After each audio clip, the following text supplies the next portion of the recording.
what's going on YouTube? It's going to be Donnie coming to you from Osawa, Japan. It's Pinku Style, got Quan right here with me. It's only the only person right here helping me on this whole build. So this is going to be day one of the, let's say day one of starting the cappuccino build.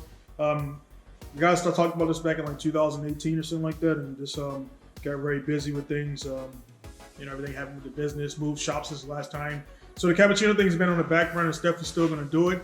Anyway, behind me right here, we'll walk by the car in a second. Got another cappuccino, a little bit newer, and it's just better. The last one had a lot of rust, and it would have been a lot of work before I even got to actually building the car.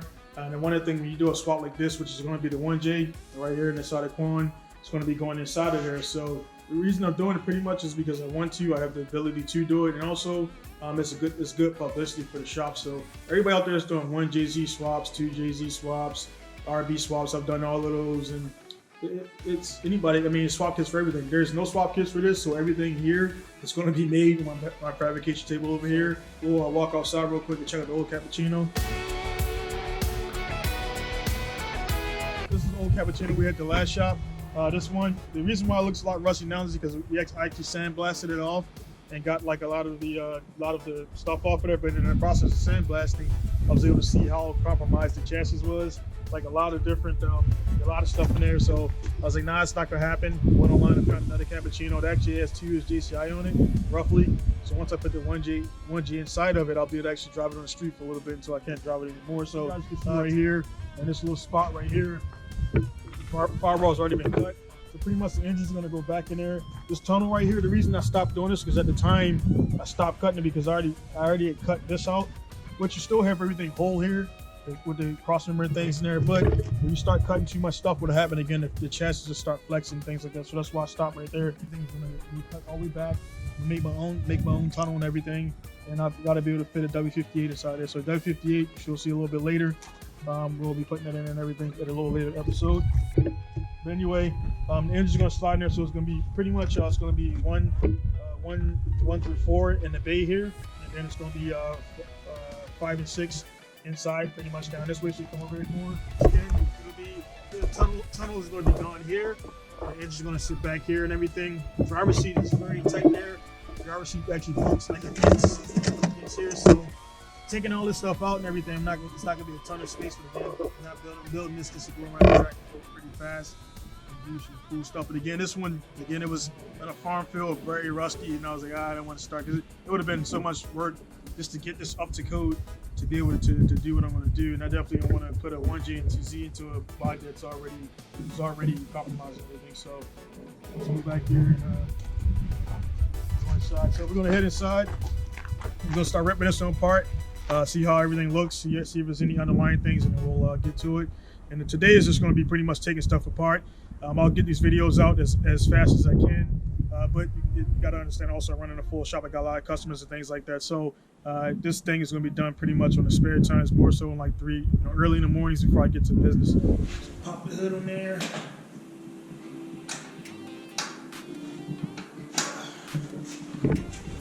Just something out of the way. Sorry, y'all. Very lightweight.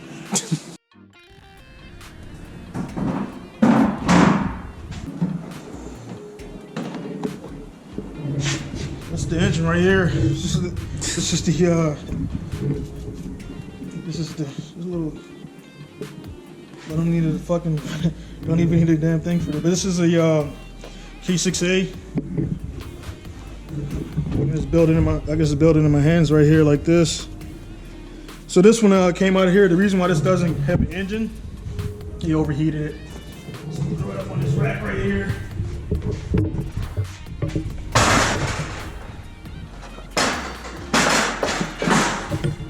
And she has all the engines and stuff. So yeah, let's go ahead and get this stuff over here. We'll go and get everything ripped out. So we'll go fast now.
well, we took a little bit longer this time because actually a lot of those parts we'll show you back in a second. A lot of the parts from this car is going to go to a buddy's car. The stuff I'm going to use I'm going to put back in, but a lot of the OEM parts like the ECU, pretty much in that box over there, I got a buddy that has a cappuccino, and he knew I was doing this. So the biggest thing for this car being that the size is going to be, and again, this is the 1J. It's going to go inside of the car and everything. So it's typical 1J. You guys have seen it before. So the 1J being is going to go in there. The one thing before we get into like doing anything, I'm not doing fabrication in bed, just getting a part grading the car. And the car is really good. There's not a lot of rust, all the joints are there. So I gotta do a lot of fabric, like a lot of fixing. So at all, pretty much, I'm just adding more metal to it. So one of the things to make the maintenance easier, when I build my cars, I'm gonna make it as easy as possible to work on. So they have a bar, the OEM bar right here comes out for the radiator and the AC condenser.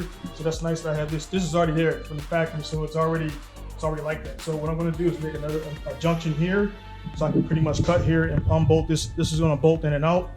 So pretty much I'm going to slide the engine in and out. So this is going to be cut, but it's also going to be reinforced. Before I make any cuts, got to make any reinforcements. So we look around. I guess you guys can take this as like pointers for when you're building a car.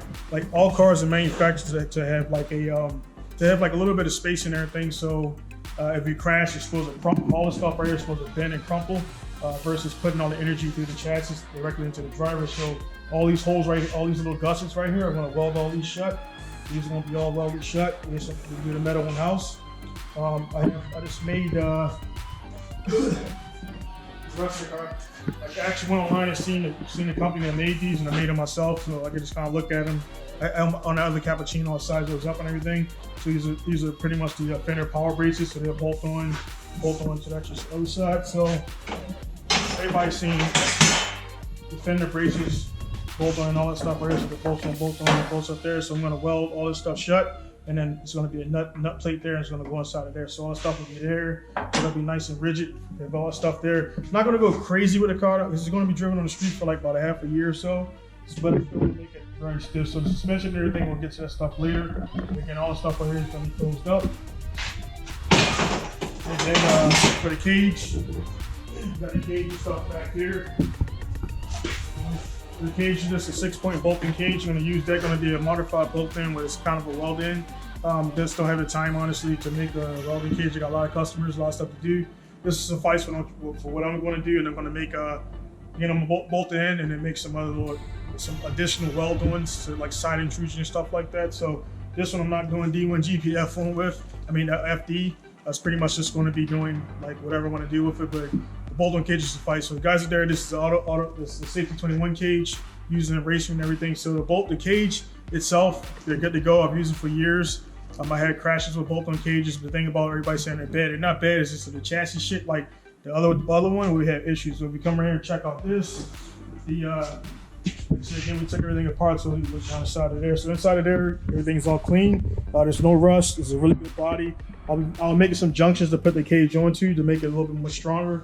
But everything here in this car is like no rust, so it's a lot better base than the last car. And trying to make this stuff is bad.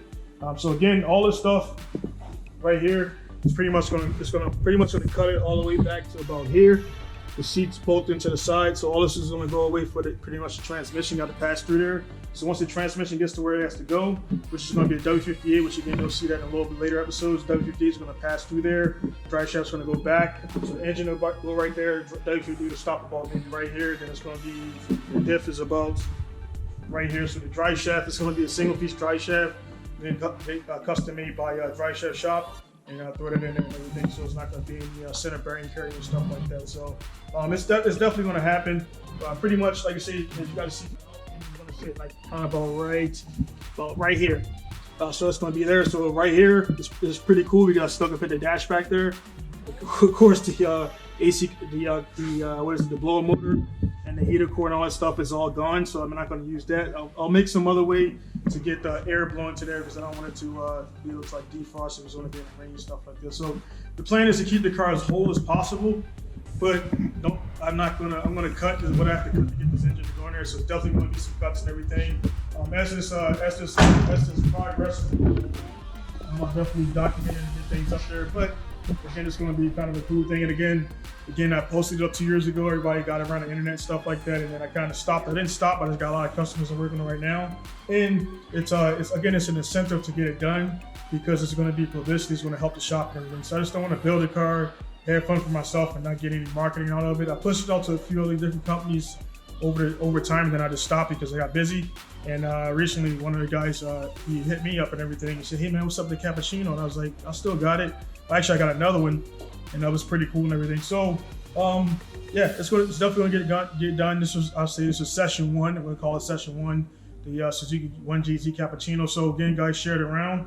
Again, this is just the first day, just taking the car apart, grading, and again, it's a very good car. There's no rust on it, so that's just we can get right into the make it, strengthening the body and all that stuff like that, and kind of get right into the build versus trying to fix the body. So it's going to be nice. And as I go along, I'll document things and get it in. So every stage. So the next stage is going to be cutting everything up, getting the engine ready, getting all the stuff out of there, doing a fabrication for this quick disconnect here, because it encompasses also the whole bumper and stuff up there. So I'm trying to keep as much stock as possible and make it a quick, enjoyable build where I can actually do it again if somebody requests. I mean, nobody's going to request this for the street for an actual car they want to pass regulations for. So, and we'll also try to go take it to JCI and see if we can get it to go JCI and see how they're going to react and everything. So it'll be pretty cool. So again, guys, thanks for tuning in for this quick one. This is the first one, so it's kind of just like more talking than actual work. As things progress, we're gonna go in and get things done more and do more stuff out there. So, and also these videos will hold me accountable because you guys will be like, hey, what the hell's going on? And it stops and everything. So, yeah, so it's definitely gonna be cool. Got going on there behind the camera and everything. So, yeah, again, like, subscribe, share, and all that good stuff if you would like to. If not, you just wasted I don't know how much time in your life for this to watch it. But again, I'm just gonna bring videos. Not going to do any Hollywood magic stuff. I don't work that way. Some stuff doesn't work or whatever. You'll see the trials and tribulations of making this kind of stuff happen. You can make anything happen with money. It's not going to be a ton of money because I'm building it myself. I make a lot of my own parts, and I'm using the 1J. I mean, 1Js I don't have to do any. There's no power adders required. I mean, it doesn't need a lot of power. Trust me. So I can do that. So we'll get into the manifold stuff and all that stuff later. Again, guys, thanks for tuning in. So McDonald, Palm behind the camera, signing off from Masawa Japan, Pinku style. See you guys later. Peace.